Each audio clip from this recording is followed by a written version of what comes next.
Hello, everybody, and welcome to the Noel Zone. This is Contact Live. Yeah, we're back on Tuesdays. As I said, I haven't been streaming as much as I would like to on the channel. I've just been a little bit disillusioned with everything that's been going on. And I've got to be honest, the other channel has kind of blown up completely. So, and I've been out there, as you know, been at rallies and stuff like that. So, yeah.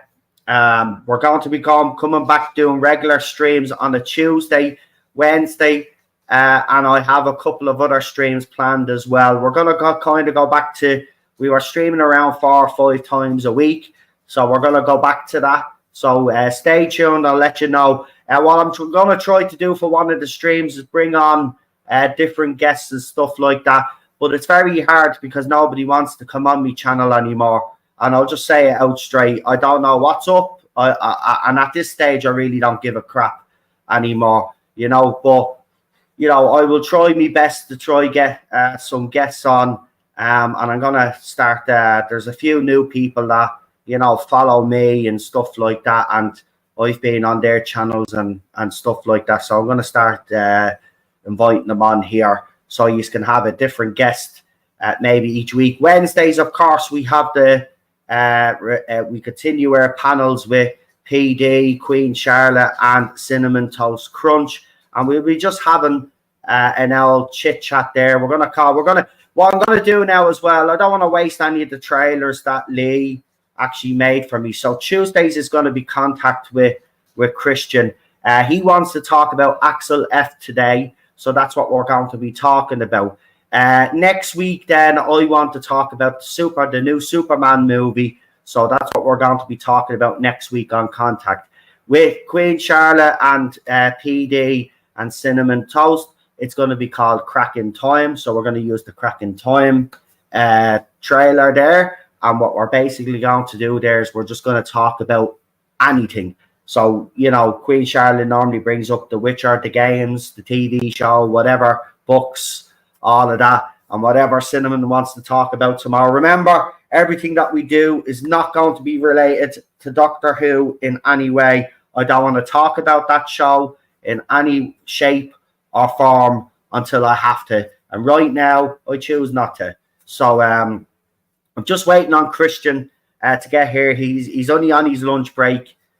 So we'll just give him a few minutes to get set up, and we'll get straight into this conversation. We'll be here for an hour, and then we'll be heading off. So don't forget to like, share, and subscribe. So as I said, we're back. We're coming back to normal now, back to some normality. So as the weeks go on, the numbers should go back up again. It's just people have gotten used to the fact that I haven't been streaming on the Mondays and the Tuesdays, and I've only been streaming Wednesdays and Thursdays or whatever it is I was streaming over the last couple of weeks. I kind of got, as the weeks went on with Doctor Who, I just got very disillusioned, to be quite honest with you. But we'll just start doing different stuff here and stuff that we enjoy doing. We'll be still doing the Movie Zone. Movie Zone didn't quite work out this Sunday. We did try to do it, but I had some technical difficulties. So instead, we just had a bit of a chat. And I think it was Tar this time or something, suggested that I do more of those little chats. And we used to do them on a Sunday, believe it or not, those little chats. So I might actually do an afternoon chat on a Sunday afternoon, and then the Movie Zones on the Monday, or on the Sunday night. So, I'm just, this is why I've lasted so long anyway on here, is because I always manage to, do something different, and we have to do it. I just want to do something different, just to, as Cinnamon said there, but I need to refresh myself as well. So this will be a good idea. And I do watch other stuff, so, it'd be nice to start talking about stuff that I actually enjoy watching, rather than just fucking, being depressed over a TV show that, is not going to improve any time soon. But we're going to leave it there on the Doctor Who talk because my co-host has joined me, and it's absolutely fantastic to have him back. Obviously, guys, if you've been following us, we were doing streams every Tuesday, but Christian wasn't feeling well. His health was a bit well. He had a bad spell, like most of us do. You know, we've all fucking went through some sort of bleeding sickness these last couple of years, haven't we? But Christian, wasn't able to come on and stream. But it's fact now. In fairness, he has, I think, the last month or something. You know, he's been in contact with me, egging to come back on again, and I've just been busy. So I just want to apologise to him because, as I said, I haven't been streaming as much as I'd like to on this channel. So it's brilliant to welcome him back, and he wants to talk about Axel F. Now, I haven't seen it, and I don't care about spoilers.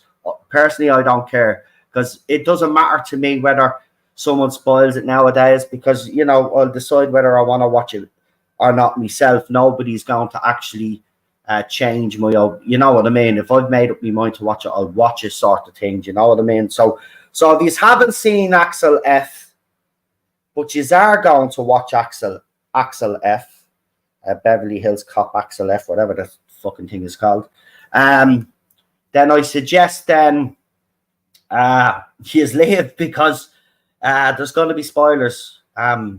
Because obviously you can't do a review or talk about it without giving that away. So if you don't have any plans to watch, that's fine. Hang around. If you do, well then maybe go and watch it and then come back and watch this stream and listen to what Christian has to say. So without further ado, let us bring him on. It's the one and only Christian from the Legend of the Traveling TARDIS. Welcome back. It's back, and we're still not showing our cameras. I love it. Yeah, well, my computer. Listen, I believe or not, I've been trying the camera, but the guys in the chat were telling me that the audio was all over the place. So they said that, you know, I can't even use the mic that I bought. I bought a brand new mic after the other one failed, and I can't use it because it makes the sound. The computer goes haywire, so I can't use it. I have to try and find a mic that's not going to overpower me little laptop here. So I'm looking out for one anyway, but everybody says it's fine this way anyway. But welcome back. Hey, thank you, everybody. And thank you. Thanks for coming back, everybody, as well. And I see Cinnamon, Michael, Bobby. I feel like reading, was it that one thing with the magnifying glass? I see Bobby, I see Lindsay, I see YW2324. So, yeah, it's good to be back. It's good to be in some kind of shape, but yeah. Well, we can always talk about it later. But hey, Lindsay. So, thank you, Cinnamon. Yep, I'm glad to be back, and we'll try to do this every week and talk about stuff. I just love the fact that there's two Doctor Who podcasters together, and the topic will not be Doctor Who this time. Right, just letting people know. I'm going to put the banner across the screen. I should have actually done that. Sure. About spoilers, because, you know, you'll always get one or two people come in late and they'll say, "Oh, what are you doing spoiling the movie?" So I'm just writing up that we're going to discuss an Axel F and there's going to be spoilers. So there we go. So we'll put that up now, scrolling across the screen there, and we should. There you go. Right. And for those of you who may not be familiar, this is the Netflix version of the fourth installment to Beverly Hills Cop. So it's called Beverly Hills Cop Axel F. Oh, you want me to go? I'm sorry. Well, I was just going to say, you know, I'm a bit of a fan of the franchise, but I hated the third movie. I don't actually really include the third movie. To me, there's only two Beverly Hills Cop movies, and that's part 1 and 2. I didn't like Wonder World or whatever it fucking was. Bleeding stupid. Yeah, that was just over the top. Plus, you can see that, and this is something I'm putting on Axel F as well. And it's not his fault, really. You can see Eddie is aging. He is not the, the quick mouth, the quick worded, the quick witted person that he is. He's still good. The thing is that, you can tell the difference between 1 and 2 and 3 and 4. You can see that he's not as spriteful and youthful. That's not a negative against him today, but that's just a comparison between how his demeanor was in the first 2 movies, and 3 and 4 he kind of slows down the pace a little bit. He still tries, but it's nothing when he was younger and spriteful. He tries to compensate for it, and he does okay. It's not bad, but it's okay. When the third movie, I was just like, I don't even think I managed to finish the third movie. I think I saw like 2/3 of it, stopped, and then watched the ending. And I was like, I'm done with this. This is not it. They, whoever wrote that, did not know the point of the formula that made the first 2 so well. And yeah, putting in a theme park was not. And then having that little cringe moment where they give Axel Foley his own icon. I'm like, oh boy. Okay. Yeah. The scene in the pub as well, where he runs in to use the telephone, and all the directors and Hollywood producers were in that scene as well. They had a bit of a cameo in the scene. That was cringe as well. I mean, the first 2 are the purest. The third one, the problem with the third one was it was less gritty than the first 2, and it steered more towards comedy. And that's where I believe the third one actually failed. And even then, I thought by the time we got to the third movie, Eddie Murphy's character, Axel, was just tired. It was the same kind of stupid, ridiculous jokes. And even after the third movie, I was saying, never make this another Beverly Hills Cop movie again, unless you're going to go back to what made the franchise. You needed to go back to being gritty. But I'll let you talk about Axel F and give your opinion on it. And I think I will ask you that question. The first question is, did this movie happen to go back to its roots and be more gritty, or was it more like the third one where it delved more into the comedy aspect of it? It does a little bit both. And in the fourth version, what I love about, to start off the movie already, if you were a fan of the music of the first 2 movies, the fourth one is something you want to see. They pipe them back up a bit there, so they almost make the music part of the memory berries that are in the fourth version. So I was really impressed by that. That kind of got my geekdom juices going. And I was very impressed that they were using the music from the first 2. And I was like, yeah, okay, these are memory berries, but this is what I loved about these songs were, they were the war cry that we were watching an action-packed movie. And the second movie, it started off with him. It was Shakedown by Bob Seger. And a lot of these songs are in the fourth movie to try to hype it up and make it feel like that you're watching the first 2 movies again. So I appreciated that, but it wasn't the saving grace. It just was a nice appetizer before the meal. Go on, keep going. You can keep going. This is you. It's been a while since you're back, so you wanted to talk about Axel. So I'll let you go. I just wanted to ask that question because for me, that's what I wanted, and you're telling me that it does it in parts of the movie. So I think that's good. The grittiness. As for the music, yeah, I've always loved the soundtrack to Beverly Hills Cop. I mean, the music in both movies, the first 2 especially, absolutely fantastic. So music-wise, yeah. I mean, but we can't be fooled, because remember, and you know this, Christian, they throw in these member berries, right? Yeah. What I'm hearing from you is it was done respectfully. I think as far as the music, it was done very respectfully. And it was a nice touch. Let me go ahead and give you a generalization, and then I guess we'll pick apart everything. I'll do it that way. If I'm recommending for for people to watch who are fans of Beverly Hills Cop, I would say yes, but do not put your expectations up. Don't think you're watching 1 and 2. Have the expectations of 3, and hopefully they'll gradually build up for 4. Um, the reason why I was not impressed with it, and this was a very hard pass for me. Let me put it this way, and you can, and I want your take on this, Noel, too, because we had this discussion beforehand. 1 and 2 for me was the relationship between Axel, Rosewood, and Taggart. Yeah. That's what built up what those first 2 movies were about. We got the starter kit in the first one, and even I think Taggart punches Axel at one point in the first one. He does. And then when we finally get to the second one, now we know their characters. Now let's throw them in something action packed and let's put them together. And it made it just a comedy formula that just so well worked out that it gets your attention, even when it started to slow down on things. Those 3 made it well. It was Axel leading the way, and you had Rosewood and Taggart, whose personalities were completely different, and they gelled together.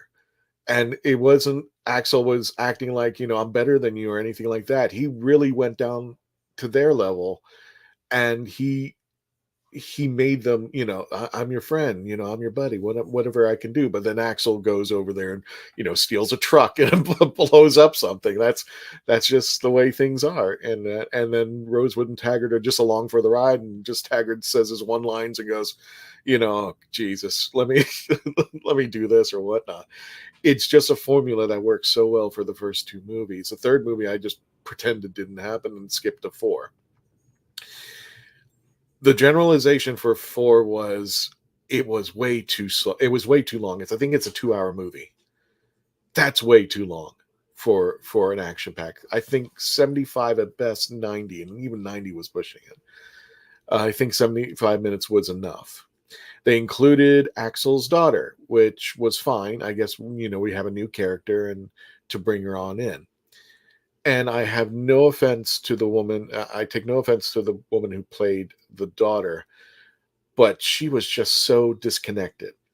And for me, what I wanted was Rosewood and Taggart and Axel to come together for one last big hurrah that puts them together. I wanted them to be introduced together. And spoilers, it takes some time. He meets Taggart first, and then we know about Rosewood. Rosewood is missing.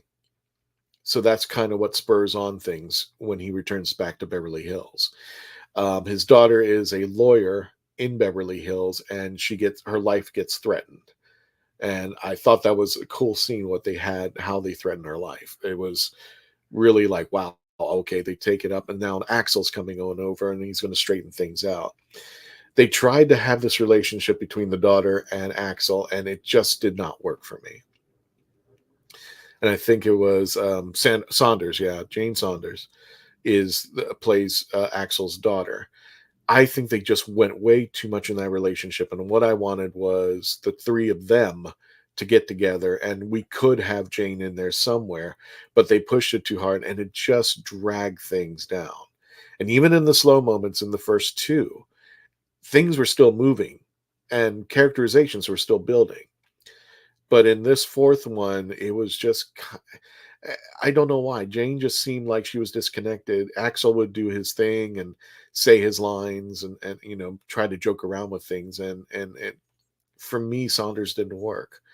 I really wanted her kind of in the background a little bit for these 3 to run. And then, she could be a part of things as they developed. But it just didn't work for me. And the whole scene where there's this, relationship between Axel and Saunders that is not working out, and they're trying to find the connection. It just dragged on. It's an action-packed movie. In fact, I tell people, I say, it feels like a made-for-TV movie, if you understand that impression. No, I do. Like the Hallmark movies and like when you see like the first 2 movies in the theater, and then the third movie goes on, made-for-TV movie. It doesn't have the same feel, and that's what it felt like. So as far as being the 4th installment, I'm okay with it. I'll live with it. It just still doesn't compare to the first 2. this is a nice bow to wrap up with the music, bringing back Taggart, bringing back I'm trying to think of bringing back Taggart, bringing back Rosewood, making Paul Reiser's character uh, chief in Detroit makes complete sense. They brought back Surge. I don't know, Surge always annoyed me in the first two movies, and it's just like they brought him back. Do you know what? I love him. I loved him in I think he was brilliant, especially in the he was in the third one, wasn't he? Yeah, he was. He had the shack, didn't he, where he had the radio that I turned think, into a bleeding yeah, machine. Like I think he see, I like that because he did actually bring the comedy. I know Eddie Murphy is a comedian, right? In the Yeah. first two, but the comedy was more grittier. Do you know what I mean? It was like, Yeah. it's like when you look at Ghostbusters 1 and 2, you know, they're completely different because in the second one, the jokes are not as gritty and don't hit as well as they did in the first one. And that's what I felt in the third one, that Eddie Murphy was no longer, you know, kind of the joke. It was Serge, really. And but I do like that character. Was he good in it? Just tell me he was good in it, and I'll be happy with that. Was Serge He good? if it's really funny, he looks like it's a character development from 1, 2, and 3 where he was more passive, kind of, when he first meets him in the first movie, and then he kind of develops his own character over 2, 3, and now 4, and he's just completely beyond wild, and it was just a nice refresher to see him back in there. I say yes. Serge, he only has really a small part. He doesn't have a big part, but yeah, I was appreciative that he came back out there. Like I said, I truly recommend. And they had a new character besides his daughter. They had another cop in there. For a while, I actually thought he was the bad guy, and it was his Detective Abbott, and he was played by Joseph Gordon-Levitt, and he was good. He felt like he added a realism to what was going on, like he counterbalanced it, where it's all action packed and everything. Detective Abbott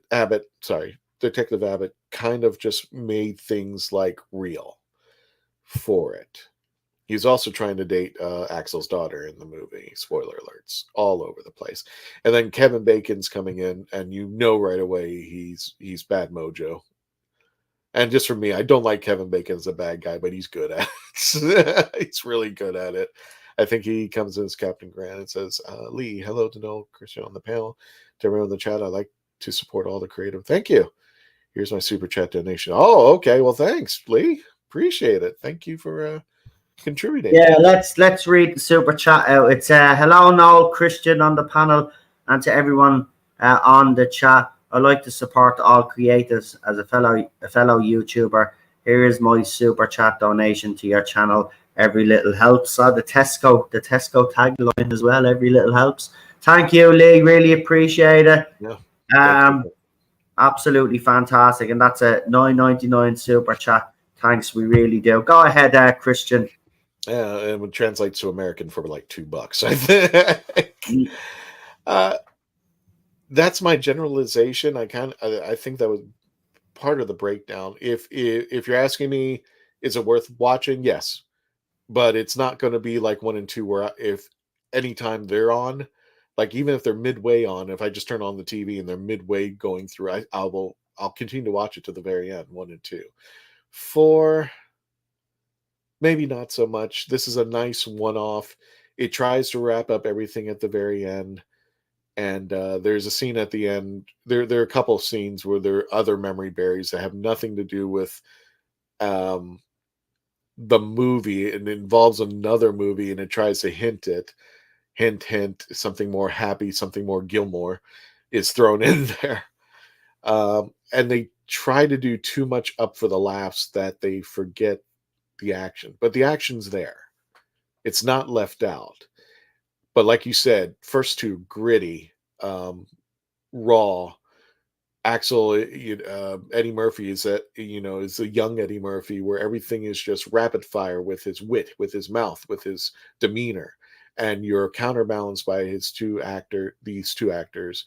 I forgot what their names were. Judge Reinhold and John Aston. And Paul Reiser actually steps up to the plate as the chief, because I think the other guy had passed away. And I think his character was killed off in 3, which I was like, what the hell? But Paul Reiser becomes the chief in Detroit, and Taggart becomes the chief in Beverly Hills. And which I think is funny because they trust Axel and they know what's going to happen as chiefs. Yeah. Not like the Ronnie Cox guy who was just like, just let it happen. And then they became best friends. Forgot the character that Ronnie Cox plays, but they become best friends. And then his character gets an attempted assassination, and now it became personal for Foley. And I say this is a one and done thing. I probably won't repeat this. If I talk about Beverly Hills Cop, it'll always be the first 2. I think those were more exciting. Those were more fun. And that's it for me. And I think that if it wasn't for the fact that relationship between the daughter and Axel, I think the relationship should have focused on the 3 of them. And even if you had Rosewood just disappear for a little bit, but then come in, I think he should have been brought in much sooner so the 3 of them could work together, talk over things, and be the last hurrah. If this is the last hurrah of Beverly Hills Cop and Axel Foley, then I'll accept it. It's not the best. It's a made-for-TV movie. It is boring at times. I mean, you really have to grudge through some of that boring stuff. But it was fine for what it was worth. If this is the wrap-up, I accept. I'll take it. Yes, I do, Lee. I have a YouTube channel. Just listening to you, though, I mean, it sounds like you're trying to convince yourself it was actually a decent movie, though. Not convince myself. I'm trying not to overshadow the negative parts because there really some good stuff in it. So there was one comment I did actually hear is that the daughter it's like she made Eddie Murphy's character Axel F look a bit stupid all the time. I wouldn't say stupid, but she kept on deflecting him because he's the deadbeat dad. His wife left him, and he lost contact with his daughter because he is first and foremost a cop. That's what he does. He's still a cop to this day. He's a cop. That's what he does best. But he's a cop with no holds barred. So, but that's a bit of a horror trope, though, isn't it? I mean, we've seen that before, kind of like with Bruce Willis.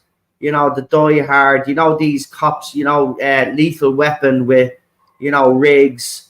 They're just. I mean, that trope is kind of. I get it at cops' marriages because it is kind of true. Certain marriages, they don't last the length of time because obviously being a cop is a dangerous job and all of that. But I'm sick of that torrid old trope, though. And why did they have to make that he lost contact with his daughter as well? I mean, why couldn't he have just divorced his wife but still had contact with his daughter? Well, I didn't even mind that the daughter was involved, and I thought that actually stepped it up a level. Spoiler, here's one. The scene where she is, I believe, if I'm not mistaken, she's a defense attorney, and there's, I'm trying to remember this scene pretty well. It kind of threw me off. But she's defending somebody that this particular mafia does not want protected. They want him dead. Yeah. So they warn her, and I thought the coolest thing, they actually she gets in her car, they weld her door shut, and then there's a tow truck, and then they hook a tow truck, but they don't tell her there's a tow truck reversing, and she's in like the third or fourth story of a parking garage, and the tow truck is reversing her where it looks like it's going to knock her off the building. And then it eventually does, and then she thinks she's dead, that the car falls down, and she's like, oh my God, they're going to kill Axel's daughter. And surely enough, the tow truck actually had the hitch on.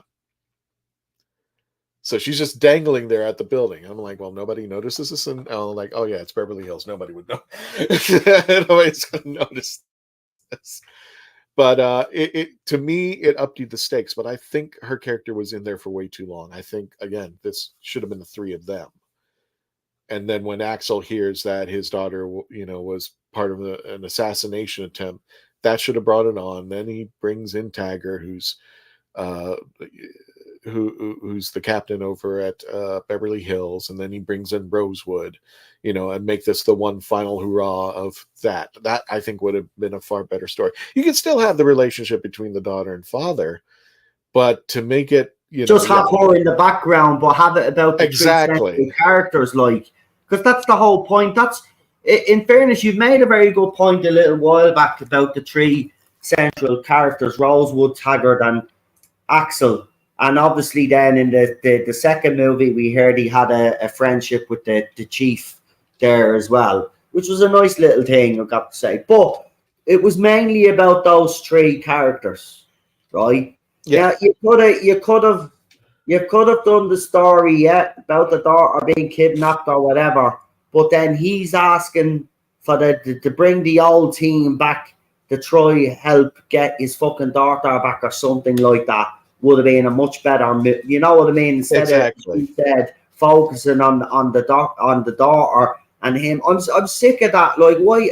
It's an action movie. I'm sorry, action movies are not supposed to be, that deep. They're not supposed to be that deep. So if you go down that route, then you're actually going away from what the franchise is supposed to be. And I already believe they did that with the third one. And when I saw the trailer for this, right, I said at the time, I believe the trailer was fooling a lot of people, to be quite honest with you. Because the trailer was so good, and I thought, it's not going to be that. I just know it's not. And listening to you now, I mean, it sounds slightly better than part 3, but slightly better, I'm sorry, to me, if you compare it to the first two, it's still not good enough. I agree with you. If you can't make a gritty Beverly Hills Cop movie, you should leave it alone. I think that should be the last one. You said it might be. I hope it is, because I've just seen Eddie Murphy now recently. He's done Coming to America Part 2. That was shite. I don't care what anybody says. I didn't even see it. I heard it was shite. There was 2 scenes in it that were hilarious, right? And I'll admit that. But there was only 2 scenes in the whole movie. The character Lisa, right, ended up being docile, like fucking, the whole point of the first movie is she resisted then. She didn't want to be like everybody. But then in the second movie, then, she's completely like every other woman in the kingdom that he's from. And that was the whole point. He wanted to find someone different. But there were 2 scenes and he goes back into the barber shop again, right? And I'm telling you, it's fucking that's the best scene in the movie, actually, is the barbershop scene. It was fucking hilarious, right? But the movie was shite. Me and Cheryl watched it, right? And she was really looking forward to it. And we just looked at each other and said, what did we just waste our time watching? So he seems to be doing this, and I'm worried. He's going back to his old, because Netflix will throw money at him now. He's going back to these old franchises of his. Like, Eddie, look, I love you, man. We all love you. You're fucking brilliant. You'll always be remembered as one of the best fucking comedians out there, and always will. But you need to be making new movies. Screw the old movie. Leave them. They're classics. They don't need to be touched. I mean, if you want to do a sequel to a movie, why not The Golden fucking Child or something? No, seriously, that gets a lot of stick, but that's a great movie. You could do a sequel to that easily, though. You probably could, but again, everybody's expecting Eddie Murphy when he was 20 years old. This is what Eddie Murphy now. He's 50, and he's 50 now. That's what I mean. He's not the same. He's not the same. It's same with Nicolas Cage. Not the same. So even poor Bruce Willis, he can't even act anymore. God love him. You know what I mean? Like, go on. Well, I was about to say, had they stuck to the formula that people were expecting, or at least I was expecting, I don't know about other people, but the formula that worked, and just pushed his daughter, into the background, it was like, she became you could still have that thing where, they might not be the best buddies, and, they start developing. But again, that started to drag things down. There was no reason why this was a 2-hour movie at all. It should have been 75 minutes. It should have already started with the stuff, and they do really have some great action-packed scenes. I thought the helicopter scene was a little hokey, but with Taggart going like, "Axel, you stole a helicopter," that I think that made that scene quite fun. But then there's a bit at the end where they're joking around. You have like a Hugh Hefner moment that I'm calling it now, where it just kind of like, oh, it's here, and it's right after the spoilers, the helicopter crashes with Axel and somebody inside, and there's a scene with it that has something to do with Happy Gilmore. That's all I'll say. I mean, I like I said, I do recommend if people want to see it, that's fine. But I can tell you right now, people are going to see it and say, "Yeah, we're done with the series." I think it could have been so much better. I think it could have been so much shorter.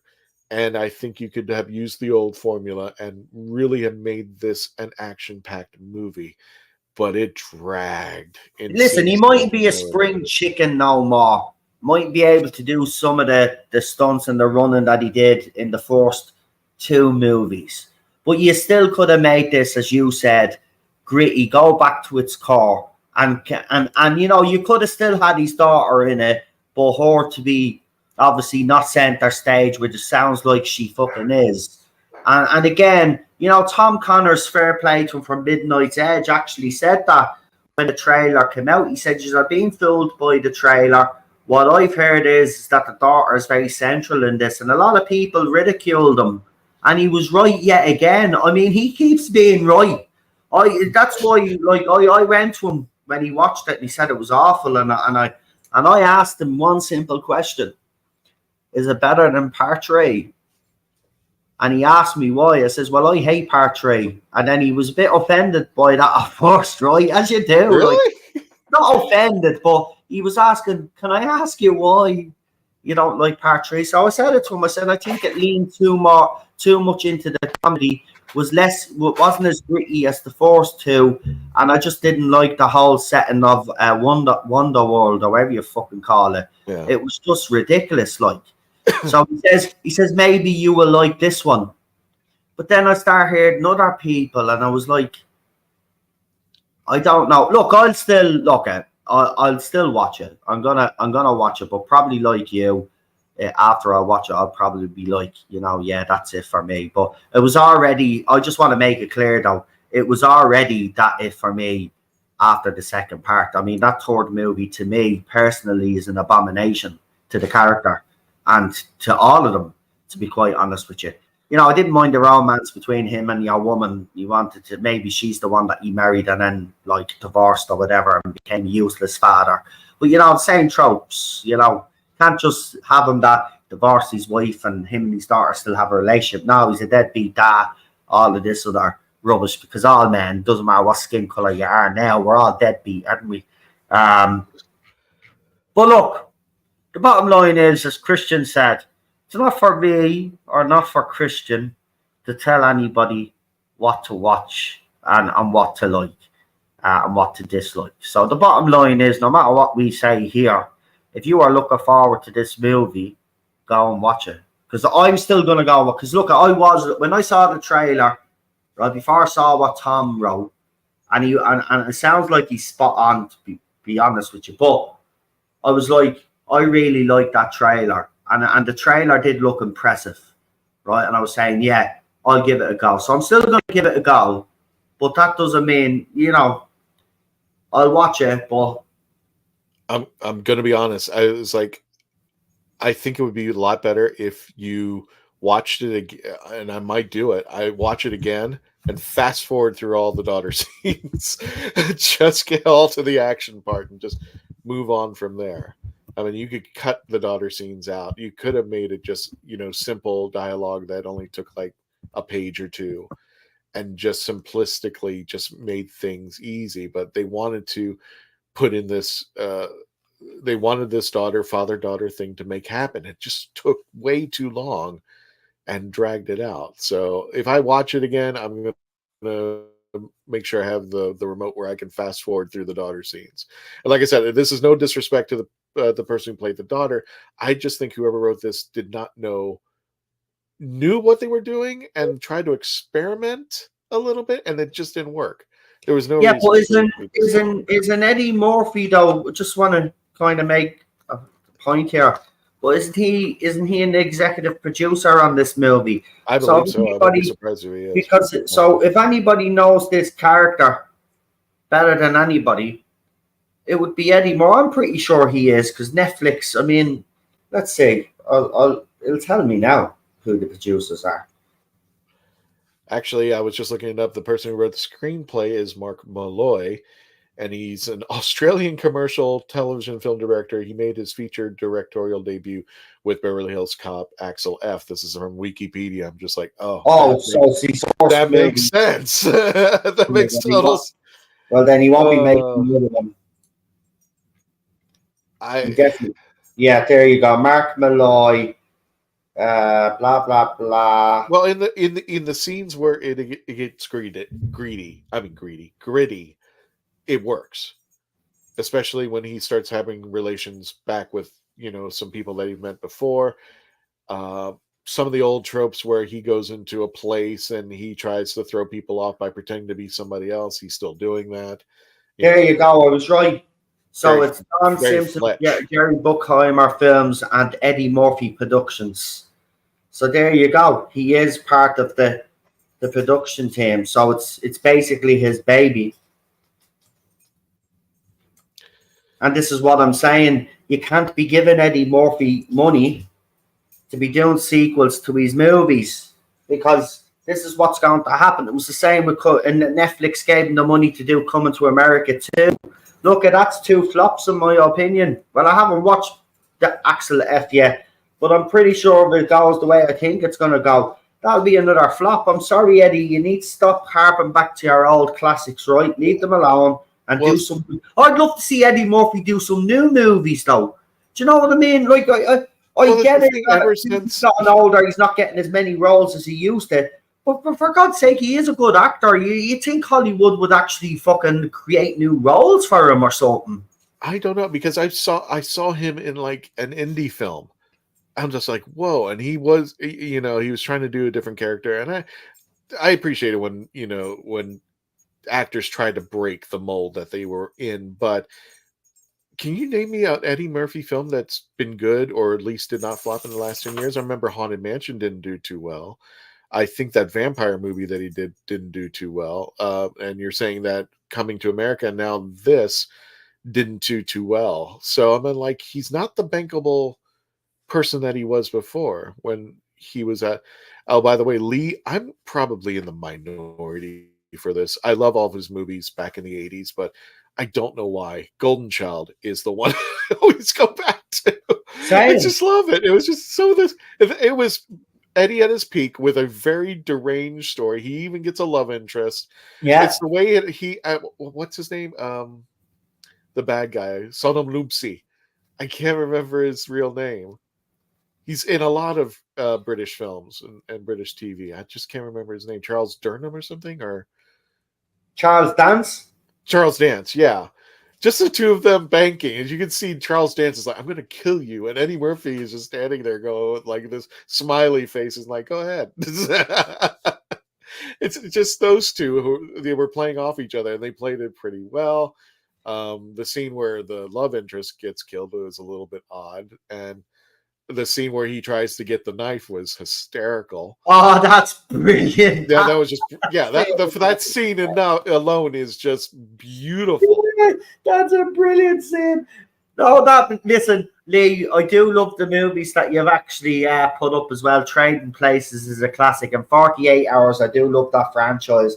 Even though the second movie is a bit of a rehash of the first one, I do like the second movie as well. I've got to admit. But you see Eddie Murphy back in the as Christian said there, back in his heyday, I mean, he was making, you go back and look at the list of movies he was actually in. He made some iconic movies, and The Golden Child for me is an iconic movie. But the thing about it is, as Christian has rightly said there, it is a bit of a weird story, and it didn't, with the audience for some weird reason, and never really, sit with them. But it has become over the years, I know for a fact, a cult classic. The But that movie is amazing to me. I love everything about that movie. I don't know why people hate that movie. It's one of Eddie Murphy's. I'm telling you that you are absolutely right. That was him at his peak, and I think people don't realize with that movie. Go and watch his performance in that movie, folks. It's unbelievable. He's on top form. Yeah, yeah. I mean, his scenes alone, he sucks you into that movie. That's what it was. The script isn't the greatest because if you actually analyze the script, it's as Christian said, it's weird, right? But Eddie Murphy he just kills it, man. He just kills it. This is not a story that that you're looking for plot and this is watching Eddie Murphy perform on stage, pretty much in the most bizarre story that you could throw at him.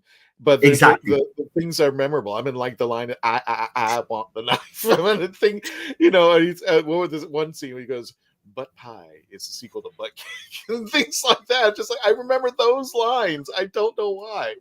But Golden Child was, being in the story-wise, it was just a simple, really low story. Charles Dance really hams it up and plays with yeah, just like he did in the last Action Hero, Charles Dance. In the last Action Hero as well with Arnold. He hams it up in that movie as well. That. Oh my god. Yeah, I totally forgot that. And yeah, also, he always plays Charles Dance, though. He was always kind of typecast because even in Game of Thrones, he was a villain. He was a Lannister. He was the father. Like, you know what I mean? So he was in last Action Hero as well, which is another crazy fucking over the top movie. But man, that's what we grew up with. We just, we had our good solid action movies. Then you had like movies like The Golden Child, all of these fantasy sort of fucking. We were spoiled rotten. You'll never get that shit again. You have to take it on its terms. You couldn't say, oh, I'm looking for exposition and character. No, you're looking for stuff. You're looking for something else that's not part of that. And like I said, it's basically watching Eddie do his stand-up. One of my guilty pleasures, I know people are probably going to sign off on me on this one, but The Adventures of Ford Fairlane. What was it? It was basically Andrew Dice Clay doing his performance gig in a movie. That was all it was. But we watched it because it was Dice Clay completely going, being let loose in a movie. That was it. If you were expecting exposition, if you were expecting the greatest movie, no, it wasn't going to happen.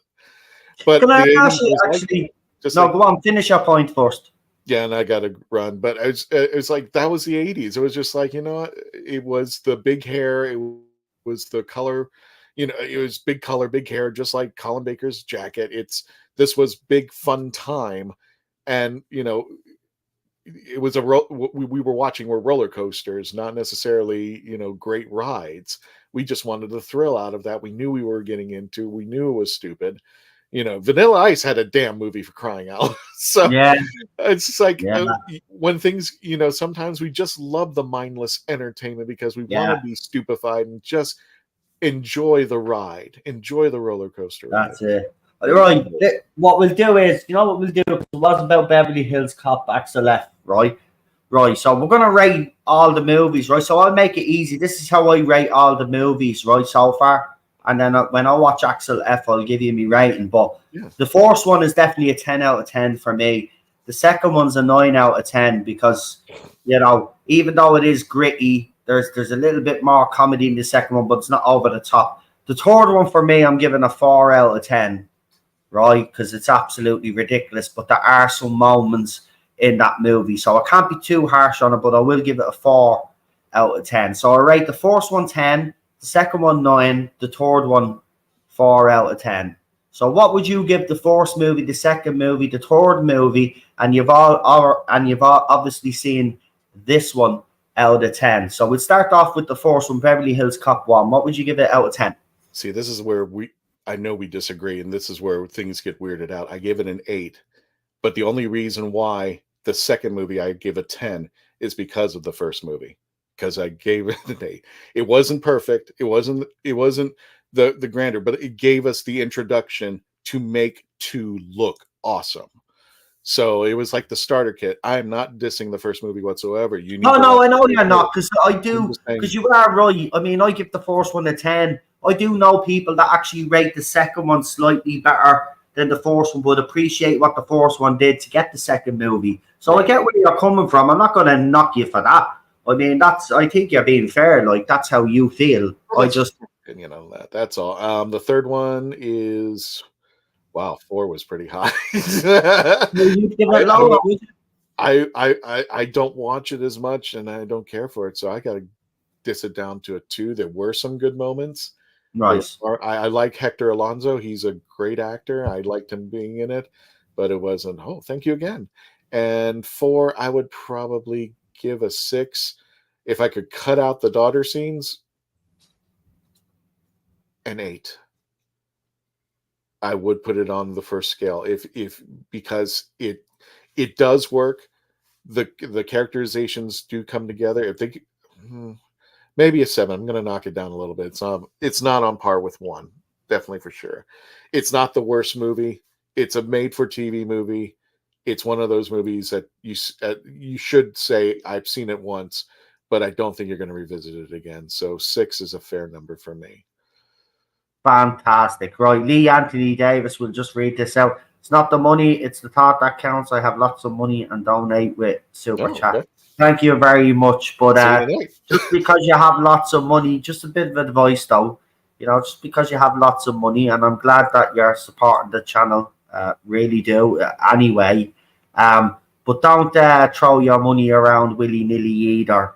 Do you know what I mean? So just be careful, because you never know what's around the corner, with the economy and stuff like that. So don't want you to get into a position where you get yourself in debt, because I've seen it before from people been doing this for 7 years. So just be careful, Lee, and thank you very much. We really do appreciate the donations anyway, but I just want you to be careful, right, and not, as I said, throw your money around willy-nilly, because you never know what's around the corner with the economy and all of that. So yeah. So Christian, I'll let you do your plugging, because I know you have to head off shortly. So we'll let you plug what you have coming up on the Legend of the Traveling TARDIS. And if you haven't subscribed to their channel, please do. They do a lot of content and different peeps, not just Christian, on the channel, of course. There'll just be other people on as well doing some shows. So I'll hand you over to Christian anyway and give you the details. Gotcha. Tonight we got a special guest. It's been a while, and it's been a while since I've been actually on. I've been letting the team review the series, and I've stepped out. And Noel knows one of the reasons why I kind of stepped out. So, but I let the team review. So we're having our first interview in quite some time. Her name is Sarah Alamad. She is part of a nonprofit organization called the Planetary Society, which was started by Carl Sagan and is now run by Bill Nye. And she's part of the society's called a podcast called the Planetary Radio. But she is also a big Whovian fan, so I can't wait to interview her. The funny part about how we got with Sarah is that they put on their Facebook page to give 1-minute clips to send into their radio show that could possibly be used for an upcoming episode of people just expressing how much they love Doctor Who.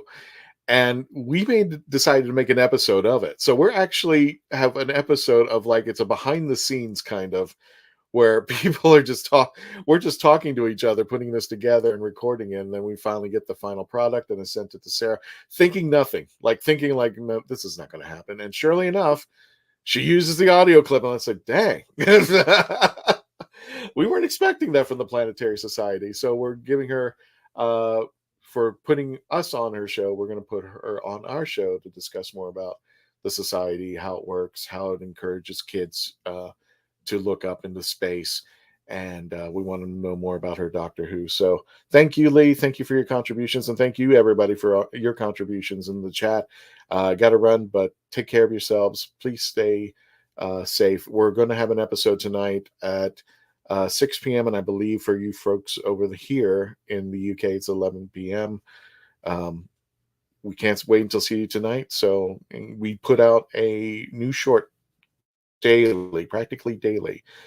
So, and Noel, you got a question, and I'm going to run. You guys have stay safe and take care. Thank you again, Noel, for bringing me back.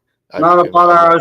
I'll see you next week, mate. Looking forward to it. If you're available, obviously let me know, because I know you're easing yourself back in. But if you want to come back next week, I wanted to actually talk about the Superman movie and the leaks and stuff like that and the pictures. Would you be up for that next week? Yeah, it might be. I haven't been following it too much. Every time that they have a new Superman, I'm just like, oh, I don't follow it. I'm just like, okay, I'll wait until the movie comes out. But yeah, I'll join you on that. I'll read up on some stuff for it with you and see my take on it. I'll give my take, definitely. Fantastic. Right, Christian, listen, you keep well, mate, and I'll talk to you for the next one, pal. You too, guys. Thank you so much, and become part of the legend until the next adventure. And that was Christian, everybody. Nice to have him back there. We're back tomorrow, Lee. We're back tomorrow with PD Rich, Cinnamon Toast Crunch, and Queen Charlotte. And we'll be discussing lots of different topics, as I said, moving forward. So we're going to have a bit of a chat tomorrow. So we start at 7 o'clock for that one. So come and join us for that. Thank you for your contributions, Lee. Really do appreciate that. And thank you to my co-host and guest, Christian, from the Legend of the Traveling TARDIS. So until the next time, folks, which is tomorrow, have a good evening, enjoy it, and I'll talk to you for the next one. Bye-bye.